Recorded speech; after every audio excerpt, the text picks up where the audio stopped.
আজকে আমরা দেখব উইল বি বা শ্যাল বি ব্যবহার বা বলতে পারো ফিউচার কন্টিনিউয়াস টেন্স কিভাবে চিনবে বা সংজ্ঞা হলো বা হবে এরকম কোনো কাজ ভবিষ্যৎকালে চলতে থাকবে বোঝালে। প্রেজেন্ট কন্টিনিউয়াস পাস্ট কন্টিনিউয়াসের মতো কোনো কাজ একটা সময় শুরু হয়ে কিছুক্ষণ চলতে থাকবে ভবিষ্যৎকালে এরকম বোঝালে ফিউচার কন্টিনিউয়াস টেন্স হবে। এক্সাম্পল বা উদাহরণ হলো আমরা তখন গান গাইতে থাকবো। তার মানে ভবিষ্যতে যে একটা সময় যে কোনো একটা সময়ের কথা বলা হচ্ছে যে সেই সময়টা যে আমরা যে গান গাওয়াটা আমার চলতে থাকবে এই রকম বোঝালে আমরা এই শ্যাল বি বা উইল বি ব্যবহার করি। তাহলে ফিউচার কন্টিনিউয়াস টেন্সের অ্যাফার্মেটিভ বা হ্যাবাত্মক বাক্য সেন্টেন্সের গঠন বা স্ট্রাকচার হবে সাবজেক্ট, তারপর উইল বি, তারপর ভার্বের আইএনজি ফর্ম, তারপর অবজেক্ট। নেগেটিভ বা সেন্টেন্সের ক্ষেত্রে হবে সাবজেক্ট উইল বা শ্যাল, তারপর নট, তারপর বি, তারপর V4 বা আইএনজি ফর্ম, তারপর অবজেক্ট। আর ইন্ট্রোগেটিভ বা প্রশ্নবোধক বাক্যের ক্ষেত্রে হবে প্রথমে শ্যাল বা উইল, তারপর সাবজেক্ট, তারপর বি, তারপর ভার্বের বেস ফর্মের সঙ্গে আইএনজি যুক্ত হবে, তারপর অবজেক্ট। তুমি সব সাবজেক্টের সঙ্গে তুমি উইল ব্যবহার করতে পারো। তাহলে এই কতগুলো এক্সাম্পল দেখে নাও। আমরা তখন পড়তে থাকবো, আমি স্কুলে যেতে থাকবো, সে রবিবার পর্যন্ত এখানে থাকবে, তখন তারা খেলতে থাকবে। এই পড়তে থাকবে, যেতে থাকবে, সে রবিবার পর্যন্ত এখানে থাকবে, খেলতে থাকবে, তার মানে যে একটা সময় ধরে কোনো কাজ শুরু হবে কিছুক্ষণ ভবিষ্যতে চলতে থাকবে, এইটাই হচ্ছে বোঝানোর চেষ্টা করছে বা বোঝাচ্ছে ফিউচার কন্টিনিউয়াস টেন্স। তার জন্য আমরা শ্যাল বা উইল ব্যবহার করি। তাহলে আমরা তখন পড়তে থাকবো, তাহলে আমরা জন্য উই, তারপর উইল বসবে, আর স্ট্রাকচার অনুযায়ী বি, উইল বি, আর কাজটা চলতে থাকবে রিড, তার সঙ্গে আইএনজি যুক্ত হবে রিডিং, দেন তখন উইল বি রিডিং, দেন আমরা তখন পড়তে থাকবো, আমি স্কুলে যেতে থাকবো। তার মানে কাজটা একটা সময় হয়তো কথা বলছে, তো ওই সময়টা তুমি কি করবে, তখন বলছে হয়তো তো আমি ওই সময়টা স্কুলে যেতে, স্কুলের দিকে তুমি রওনা হবে বা স্কুলে তুমি যাচ্ছ, সেই কথাটা ভবিষ্যতে ওই সময় আমি স্কুলে যেতে থাকবো, এরকমভাবে তুমি বোঝানোর চেষ্টা করছো। তাহলে আমি আই উইল, তারপর হবে স্ট্রাকচার বা গঠন অনুযায়ী বি, আর ভার্বের সঙ্গে আইএনজি যুক্ত হবে going to school, I will be going to school, আমি স্কুলে যেতে থাকবো, সে রবিবার পর্যন্ত এখানে থাকবে। তাহলে সে, হি, আর সমস্ত সাবজেক্টের পরে তুমি উইল বসাতে পারো, তারপরে উইল স্ট্রাকচার বা গঠন অনুযায়ী বি, আর থাকা স্টে, তার সঙ্গে আইএনজি যুক্ত হবে স্টেইং হেয়ার পর্যন্ত, তার জন্য টিল রবিবার Sunday, he will be staying here till Sunday, তখন তারা খেলতে থাকবে।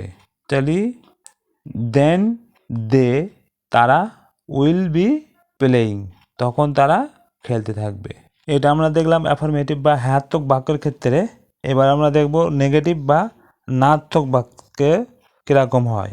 উদাহরণগুলো দেখো, আমরা তখন পড়তে থাকবো না, তা আমরা যেটা আগে বলছিলাম পড়তে থাকবো, এখন বলছে তখন আমরা পড়তে থাকবো না, হয়তো কোনো কথার প্রসঙ্গ উঠেছে, তো ওই সময় তুমি কি করবে, তখন ওই সময় আমি পড়তে থাকবো না। সে টিভি দেখতে থাকবে না, তখন মানে সে তখন সেই সময় টিভি দেখা কাজটা চলতে থাকবে না, এইটাই বোঝাচ্ছে। আমি তার সাথে দেখা করতে থাকবো না। তাহলে স্ট্রাকচার বা গঠন অনুযায়ী আমরা তখন পড়তে থাকবো না, তাহলে আমরা জন্য উই, আর সমস্ত সাবজেক্টের পরে উইল বসবে, তারপর স্ট্রাকচার বা গঠন অনুযায়ী নট, তারপর বি, আর পড়তে থাকা, তাহলে রিড থেকে আইএনজি যুক্ত হবে রিডিং, আর দেন তখন we will not be reading then, আমরা তখন পড়তে থাকবো না। সে টিভি দেখতে থাকবে না, তাহলে শি উইল নট বি, আর এই কোনো কিছু দেখা, টিভি দেখা, ফোন দেখা, তাহলে এইটা আমরা ওয়াচ ভাব ব্যবহার করি। ওয়াচ থেকে আইএনজি যুক্ত হবে ওয়াচিং টিভি। তাহলে she will not be watching TV, say TV দেখতে থাকবে না। আমি তার সাথে দেখা করতে থাকবো না।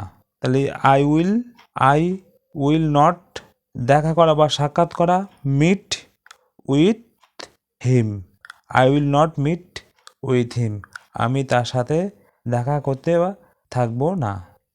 ইন্টারোগেটিভ বা প্রশ্নসূচক বাক্যগুলো এরকম হবে যে তুমি কারো কাছ থেকে উত্তর হ্যাঁ বা নাতে নিতে চাও, তখন তোমায় অক্সিলারি ভার্ব দিয়ে তুমি প্রশ্ন করবে। তখন বাংলা বাক্যের মাঝখানে একটা কি আসবে, যে ডব্লিউএইচ ওয়ার্ড দিয়ে হবে না, ওটা কি হচ্ছে অক্সিলারি ভার্ব দিয়ে বা হ্যাঁ বা না তে উত্তর দেবে। যে তুমি এরকম বলতে পারো না তোমার নাম কি, তুমি হ্যাঁ বা নাতে উত্তর দিতে পারো না। তাহলে এরকম আপনি কি লিখতে থাকবেন, তাহলে তুমি আপনি কি লিখতে থাকবেন, এটা তুমি হ্যাঁ বা নাতে উত্তর দিতে পারবে। তাহলে সেন্টেন্সগুলো দেখো, আপনি কি লিখতে থাকবেন, জেলেরা কি মাছ ধরতে থাকবে। তার মানে প্রত্যেক কটা তুমি জিজ্ঞাসা করছে হ্যাঁ বা নাতে উত্তর পাওয়ার আশা বা জন্য। তারা কি আমার জন্য অপেক্ষা করতে থাকবে, তারা কি আড্ডা মারতে থাকবে, সবগুলো শেষে কোশ্চেন মার্ক। তাহলে যেহেতু স্ট্রাকচার বা গঠন অনুযায়ী কী হবে, ইন্টারোগেটিভের প্রথমে শ্যাল বা উইল, তারপর সাবজেক্ট, তারপর বি, তারপর ভার্বের V4 বা আইএনজি ফর্ম, তারপর অবজেক্ট। তাহলে প্রথমে অক্সিলারি ভার্ব সমস্ত, বা এর আগে তুমি উইল দিয়ে কাজ চালিয়ে নিতে পারো। উইল, তারপর সাবজেক্ট ইউ, তারপর বি, আর লেখা রাইট থেকে writing. Will you be writing, আপনি কি লিখতে থাকবেন, জেলেরা কি মাছ ধরতে থাকবে, হ্যাঁ কি না, এটাই জিজ্ঞাসা করা হচ্ছে। উইল দ্য ফিশারম্যান সাবজেক্ট, তারপরে হচ্ছে স্ট্রাকচার বা গঠন অনুযায়ী বি, আর ধরা ক্যাচ থেকে ক্যাচিং, আর মাছ ফিশ, শেষে অবশ্যই question mark. Will the fisherman be catching fish, তারা কি আমার জন্য অপেক্ষা করতে থাকবে।